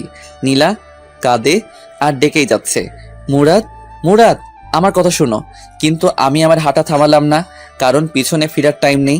আস্তে আস্তে নীলার মুরাদ, মুরাদ ডাক মিলিয়ে গেল। আমি আমার গন্তব্যের দিকে রওনা দিলাম। মুরাদ ডাক ডেকেই যাচ্ছে নীলা, কিন্তু কে শুনে কার কথা। নীলা বাসায় এসে বিছানায় শুয়ে কাঁদতে লাগলো। কাঁদছে আর বলছে, আমি কি দোষ করছিলাম? কেন তুই আমাকে এত বড় শাস্তি দিচ্ছস? কে জানি দরজায় টোকা দিল। খুলে দেখে জ্যোৎস্না। জ্যোৎস্নাকে দেখে হাউমাউ করে কেঁদে উঠল। বলল, মুরাদ ছিল ওটা। মুরাদ আমার কাছে আসছিল, আমাকে শয়তানগুলোর হাত থেকে রক্ষা করেছে। কোথায় সে? কই? কখন দেখছস? আমাকে বুঝিয়ে বল। আমি ডাক্তারের দোকান থেকে আসছিলাম ওষুধ নিয়ে, তখন 4 জন ছেলে আমাকে ঘিরে ধরলো। আমি জোরে জোরে চিৎকার করতে লাগলাম। তখন কোথা থেকে জানি এক ছেলে তাদের মায়ের দিল। ছেলের মায়ের সামলাতে না পেরে তারা চলে যায়। আমি ভালো করে খেয়াল করে দেখি ওটা মুরাদ। আমি কতবার যে ডাকলাম মুরাদ, মুরাদ বলে, কিন্তু সে আসলো না। আবার কাঁদা শুরু করলো নীলা। জ্যোৎস্না নীলাকে সান্ত্বনা দিতে লাগলো। দেখছস, মুরাদ সারাক্ষণ তোর উপর চোখ রাখছে। তুই ভালো করে চল। আমি যে কাঁদছি কষ্টে, সে কি শুনতে পাচ্ছে না? হয়তো। আর কাঁদিস না, ঘুমা, দেখবি সব ঠিক হয়ে যাবে। নীলা শুয়ে পড়ল। শুয়ে ভাবতে লাগলো, নীলা, মুরাদ আমার আশেপাশেই আছে। আমি যদি মুরাদের কথা মতো চলি, হয়তো মুরাদ আবার আমার কাছে ফিরে আসবে। আমি সেটাই করব। নীলা বুঝতে পারছে ঘরের মধ্যে ছেলে মানুষের কি দরকার। এখন নীলা বুঝতে পারে এসব নির্বাচন হলো ছেলে মানুষের জন্য। মেয়েদের জন্য হলো ঘর। যখন মেয়ে ছেলের জায়গায় যায় তখনই শুরু হয় ঝামেলা। আর আমি মুরাদকে ছাড়া কিছু কল্পনা করতে পারি না। মুরাদ আমার সব। এসব চিন্তা করতে করতে নীলা ঘুমিয়ে যায়। পরদিন ওঠে। এভাবে 5 দিন চলে যায়। নির্বাচনের আর 2 দিন আছে, কিন্তু মুরাদ আর আসে না। শেষমেশ নীলা নির্বাচন থেকে অব্যাহতি নেয়, কারণ তার দরকার মুরাদকে। আর নির্বাচন না করলে মুরাদ আসবে। মুরাদকে নিয়ে নীলা বাকিটা জীবন পার করে দিতে চায়। আজ 5 দিন হয়ে গেল, আমি ওই দিনের ঘটনা ভুলতে পারছি না। নীলার মুরাদ মুরাদ ডাকটা কেন জানি এখনো আমার কানে বাজছে। আমার মন বলছিল, যা গিয়ে তোর ভালোবাসাকে জড়িয়ে ধর, কিন্তু আমার পা সামনে হেঁটে চলে এসেছে। নীলাকে আমার অনেক মায়া লেগেছে, কারণ নীলা আগের থেকে অনেক শুকিয়ে গেছে। কেমন যেন নীলার মুখে সেই লাবণ্যতা নেই। আমি বুঝতে পারছি নীলা অনেক কষ্টে আছে, কিন্তু এত কষ্টের পরেও কি নীলা নির্বাচন ছেড়ে আমার কাছে মাপ চাইবে? আমার মা বাবার কাছে মাপ চাইবে? কে জানি। 6 দিনের মাথায় আমি অফিস শেষ করে চলে আসছি। এক লোক এসে বলল, ম্যাডাম ডাকছে। ম্যাডামের নাম তানিয়া। আমি অফিসে গেলে ম্যাডাম বলল, আপনার নাম কি? মুরাদ। আপনার ওয়াইফের নাম কি? সেটা না বললে হয় না? বাড়ি কোথায়? নরসিংদী। ওকে যান। আমি ম্যাডামের কাজ করবার কিছুই বুঝলাম না। নির্বাচনের 2 দিন পর গেলাম এলাকায় শিওর হতে নীলা নির্বাচনে পাশ করেছে কিনা। আমি এলাকায় ঢুকে এক লোককে জিজ্ঞেস করলাম, ভাই এই এলাকার চেয়ারম্যান কে? আগে যে ছিল সে। মানে তাহলে আপনাদের বড় আপু নির্বাচনে পাশ করে নাই? আরে ভাই, আর বললেন না, কত আশায় ছিলাম বড় আপু পাশ করলে এলাকার অনেক উন্নতি হবে, কিন্তু হলো কি, নির্বাচনের 2 দিন আগে বড় আপু নির্বাচন থেকে অব্যাহতি নেয়। পরে আর কি হবে, আগে যে আছে সেই পাশ করে। আমি লোকটাকে ধন্যবাদ বলে চলে আসলাম। ভাবলাম তাহলে নীলা এতদিনে আমার কথা শুনছে, কিন্তু সে সময় থাকতে শুনেনি। অতএব আমি আর নীলার কাছে যাচ্ছি না। এদিকে নীলা একা হয়ে গেল, কারণ জ্যোৎস্নার বিয়ে হয়ে গেছে। নীলা রাতে কিভাবে থাকবে? বাড়িতেও নীলা কিছু বলে নাই। নীলা ভাবলো সারা রাত মুরাদের কথা চিন্তা করে কাটিয়ে দিবে। নীলা রাতে অনেক ভয় পায়, বুঝতে পারছে মুরাদ তার কাছে এতদিন কি ছিল। রাতে নীলা ঘুমাতে পারে না ভয়ে, শেষ রাতে ঘুমিয়ে যায়। নীলা চিন্তা করছে আজকে রাতে কিভাবে থাকবে। নীলার এক ফুফাতো বোনের কথা মনে পড়লো, তার নাম তানিয়া, খুব হ্যান্ডসাম আর নীলাকে খুব সম্মান করে। নীলা ভাবলো তানিয়াকে ফোন করে দেখা যায় কয়েকদিন থেকে যায় কিনা। পরেরটা পরে দেখা যাবে। নীলা তানিয়াকে ভিডিও কল দেয়। তানিয়া ফোন ধরে। আসসালামু আলাইকুম তানিয়া, কেমন আছো? জি আপু, ভালো। তুমি কেমন আছো? এই তো ভালো। তোমার চেহারা তো তা বলছে না। আমার চেহারা কি বলছে? মনে হচ্ছে তুমি অনেক কষ্টে আছো, কেমন যেন আগে থেকে শুকিয়ে গেছো। শোনো, এখন থেকে তুমি আমার কাছে থাকবে। কেন, তুমি না বিয়ে করেছো? তোমার জামাইয়ের কি হয়েছে? ওর কথা আর বলিস না। এখন তুমি বলো কখন আসবা? অফিস শেষ করে চলে আসবো। কাপড় চোপড় নিয়ে আসবা, কিছুদিন থাকবা। ওকে? ওকে, চলে আসবো। নীলা ভাবলো যাক একটা ব্যবস্থা হলো। এখন কিছু রান্না করতে হবে তার জন্য। নীলা তার জন্য অনেক কিছুই রাঁধলো। রাত্রেবেলা তানিয়া আসলো, তানিয়াকে খাওয়ালো। তানিয়ার অনেক ক্লান্ত লাগছে, তাই তানিয়া ঘুমিয়ে যায়। সকালে উঠে আবার তানিয়া অফিসে চলে যায়। নীলা সারাদিন ঘরের ভিতর কাটিয়ে দেয়। বিকালের দিকে তানিয়া অফিস শেষ করে আসলে তারা একসাথে খেলো। খাওয়ার সময় তানিয়া জিজ্ঞেস করলো, আপু, তোমার হাজবেন্ড কোথায়? এই বিষয়ে জিজ্ঞেস না করলে হয় না? না, তোমাকে বলতেই হবে। তুমি আগে থেকে অনেক চেঞ্জ হয়ে গেছো। আগে সবসময় তোমার মুখে হাসি লেগে থাকতো, আর এখন তোমার কি অবস্থা হচ্ছে? দিন দিন শুকিয়ে কাঠ হচ্ছ। ঠিক মতো কি খাওয়া দাওয়া করো না? এটা নিশ্চয়ই তোমার পিচ্ছির হাজবেন্ডের কারণে। সে কোথায়? খাওয়ার পর তোমাকে বলি। ওকে। খাওয়া দাওয়া করে দুজনে বিছানায় বসলো। তানিয়া বলল, এবার বলো। সে আমাকে ছেড়ে চলে গেছে। কি? এটা কি করে সম্ভব? সারা জীবন শুনে এসেছি স্বামীর জ্বালায় মেয়েরা বাপের বাড়ি চলে যায়। এ তো দেখছি পুরো উল্টো। তুমি কি এমন করেছো যার কারণে তোমাকে ছেড়ে চলে যেতে হলো? তার কোনো দোষ নেই, সব দোষ আমার। আমি তার কথা শুনিনি। বুঝেছি। তুমি এখানে কেন পড়ে রয়েছো? সে যেহেতু তোমাকে ছেড়ে চলে গেছে, তাহলে তুমি বাড়ি চলে যাও। একা একা ভয় করে না? করে। যদি সে আবার ফিরে আসে সেই অপেক্ষায় বসে আছি। ও, আমার ঘুম ধরেছে। শুয়ে পড়ো। তানিয়া শুয়ে পড়লো। নীলাও শুয়ে পড়লো। তানিয়া জিজ্ঞেস করলো, আচ্ছা আপু, তোমার হাজবেন্ডের নাম কি? মুরাদ। তার বাড়ি জানি কোথায়? নরসিংদী। আপু, তার একটা ছবি দেখাও তো। নীলা মুরাদের একটা ছবি দেখায়। তানিয়া তাদের কাহিনী সব বুঝতে পারে। এদিকে নীলা আপু মুরাদের জন্য কেঁদে কেঁদে শেষ, আর ওদিকে মুরাদ নীলা আপুর জন্য কেঁদে কেঁদে শেষ। এখন দুজনকে মিলিয়ে দেওয়ার দায়িত্ব তানিয়ার। তানিয়া চিন্তা করলো নীলা আপুকে কিছু বুঝতে দিবে না, দুজনকে সারপ্রাইজ দিবে। তানিয়া বলল, আপু তুমি তো সারাদিন ঘরেই বসে থাকো, আগামীকাল চলো না আমার অফিসে। না রে, আমি যেতে পারবো না। চলো না প্লিজ, তোমার অনেক ভাল লাগবে। কখন আসবি? যাবো আর গিয়ে 1 ঘন্টা পর চলে আসবো। ওকে, সকালবেলা মন চাইলে। মন চাইলে না, তোমাকে যেতেই হবে। ওকে। নীলা ঘুমিয়ে যায়। সকালে উঠে নাস্তা করে তানিয়ার সাথে চলে আসে তানিয়ার অফিসে। গিয়ে তানিয়া যে অফিসে বসে কাজ করে সেখানে গিয়ে বসলো। তানিয়া বলল, আপু তুমি একটু বসো, আমি আসছি। ওকে, তাড়াতাড়ি চলে আসিস। ওকে। একটু বসলো নীলা। কে জানি অফিসে প্রবেশ করলো। নীলার পাশের চেয়ারে বসলো। নীলা মাথা নিচু করে বসে আছে, ভালো লাগছে না। একটু বসলো, ভাবলো উঠে বাইরে চলে যাবে, কিন্তু নীলার নাকে পরিচিত একজনের ঘ্রাণ আসছে। বুকের ভিতর কেমন যেন চিনচিন করে উঠল। মনে হচ্ছে পাশের লোকটার কাছ থেকে। নীলা আস্তে আস্তে মাথা উঁচু করে আর চোখে লোকটার দিকে তাকালো। তাকিয়েই অবাক হয়ে গেল, এ তো দেখি মুরাদ। নীলার চোখটা বিশ্বাসই করতে পারছে না। পাশে বসা ছেলেটা মুরাদ। নীলা কেন জানি বিশ্বাস করতে পারছে না পাশে বসা ছেলেটা মুরাদ। শিওর হতে ডাক দিল, মুরাদ, মুরাদ, মুরাদ। ডাকে আমার ঘুম ভেঙে যায়। স্বপ্নে দেখতেছিলাম নীলা আমাকে ডাকছে। চোখ খুলে দেখি সাজ্জাদ ভাই ডাকছে। বলল, ভাই কখন থেকে ডাকছি, উঠেন না। ভাই স্বপ্ন দেখছিলাম। আমি বুঝছি, স্বপ্নে দেখছিলা বউ তোমাকে ডাকছে, সেজন্য উঠতে মন চায় না। আপনি কি করে বুঝলেন? ভাই এমন আমার অনেক হয়েছে। ও, অভিজ্ঞতা আছে আপনার? হুম। আমি ফ্রেশ হয়ে খেয়ে অফিসে চলে আসলাম। একটু পর একজন এসে বলল, তানিয়া ম্যাডাম ডাকে। আমি অফিসের সামনে আসলে একজন বলল, ভিতরে গিয়ে বসতে, ম্যাডাম আসবে। আমি ভিতরে ঢুকে দেখি এক চেয়ারে একটা মেয়ে বসে আছে। আমি মেয়েটার দিকে না তাকিয়ে চুপচাপ বসে পড়লাম। অনেকক্ষণ হয়ে গেল, ম্যাডাম আসছে না, কিন্তু কেমন যেন একটা ঘ্রাণ আমার নাকে আসছে। কেন জানি মনে হচ্ছে এটা নীলার শরীরের ঘ্রাণ। তার মানে পাশের মেয়েটা নীলা। আমি তাকাতে যাব, কিন্তু ততক্ষণে মেয়েটা মুরাদ বলে ডাক দিল। আমি তাকিয়ে দেখি আসলেই নীলা। আমি যেন একটা শক খেলাম।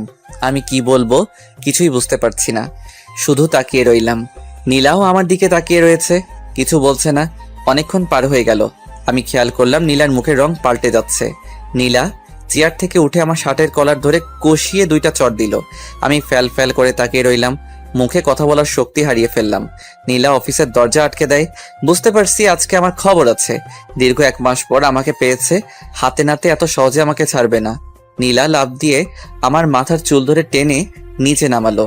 আমাকে নুইয়ে আমার পিঠে মারতে থাকে আর বলতে থাকে, বল, বল কেন আমাকে ছেড়ে চলে আসলি?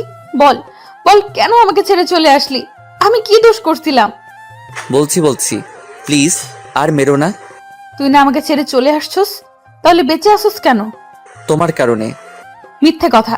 তাহলে এতদিন আসিস নাই কেন? কারণ তুমি আমার কথা শুনো নাই। সেজন্য চলে আসবি তুই? পিঠে আরেকটি কিল দিয়ে আমাকে জড়িয়ে ধরলো আর কাঁদতে লাগলো। আমি বললাম, কাঁদছো কেন? এখন তো আমাকে পেয়ে গেছো। এটা তো সুখের কান্না। আমি ভাবতে পারি নাই আমি চলে যাওয়ার পর তুমি এতটা কষ্টে থাকবে। আমি ভাবছিলাম তুমি আরো হাসি খুশি ভাবে নির্বাচন কমপ্লিট করবে আর আমাকে সারা জীবনের জন্য হারাবে। আসলে তুই চলে যাওয়ার পর তোর মর্যাদা বুঝতে পারি। মুরাদ, তুই আমাকে ক্ষমা করে দে। আমি তোকে অনেক কষ্ট দিয়েছি। তুমি যদি প্রথমে আমার কথা শুনতে তাহলে হয়তো এতটা কষ্ট করতে হতো না। তুই আমাকে আবার ছেড়ে চলে যাবি? যদি আমার কথা না শুনো। ওকে। এখন আর কেঁদো না। তোমার শরীরের কি অবস্থা? কি সুন্দর পরীর মতো ছিল আমার নীলা, এখন শুকিয়ে কি হয়েছো? তোর জন্য আমার এই অবস্থা হয়েছে। তোমার ফার্স্ট কাজ হলো আমার মা বাবার কাছে ক্ষমা চাওয়া। সরি মুরাদ, তোর মা বাবাকে আমি অনেক কষ্ট দিয়েছি। বল, কবে তোর গ্রামের বাড়িতে যাবি? সামনের সপ্তাহ। আমার গ্রাম অনেক ভালো লাগে। গিয়ে আমরা অনেকদিন থাকবো। আমি সরি, ওই দিন রাতে আমি তোমার ডাক শুনিনি। ওই দিন যদি তুই না থাকতি তাহলে হয়তো আর আমাকে পেতি না। এখন তোমাকেও আমি পেয়েছি, তুমিও আমাকে পেয়েছো, আর কোনো কষ্ট নেই। আমি আমার কপাল নীলার কপাল একসাথে করলাম। নীলার চোখে পানি, আমার চোখেও পানি। আমি নীলার মাথায় ধরে আবার আমার বুকে টেনে নিলাম।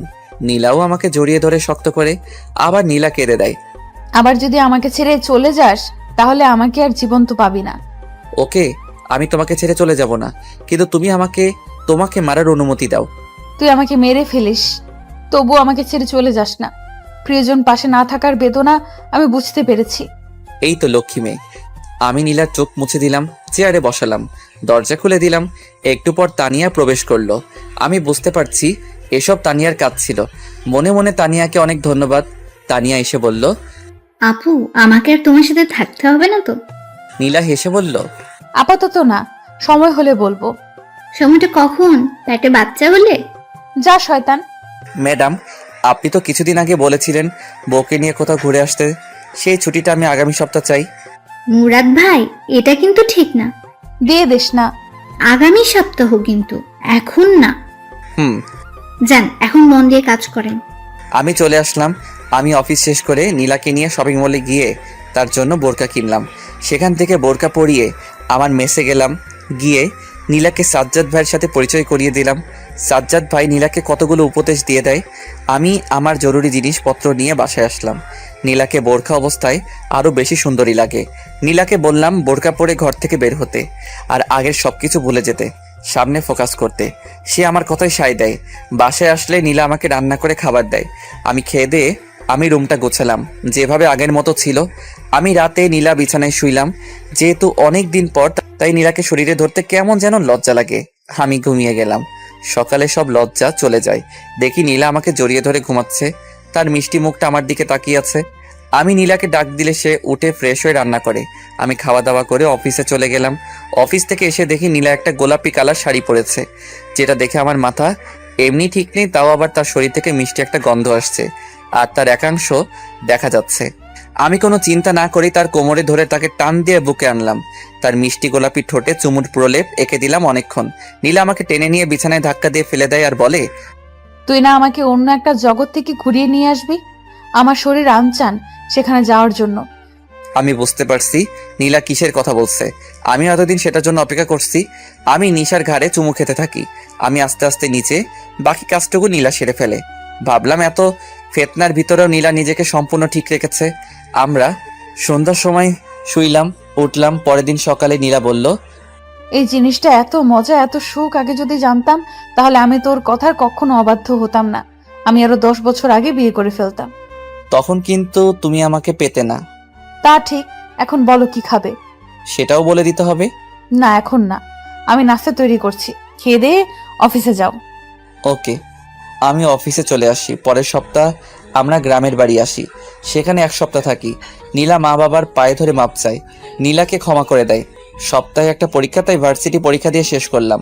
আরও ভালো কোম্পানিতে চাকরির আবেদন করলাম, কিন্তু তানিয়ার রিকোয়েস্টে সেই অফিস থেকে গেলাম।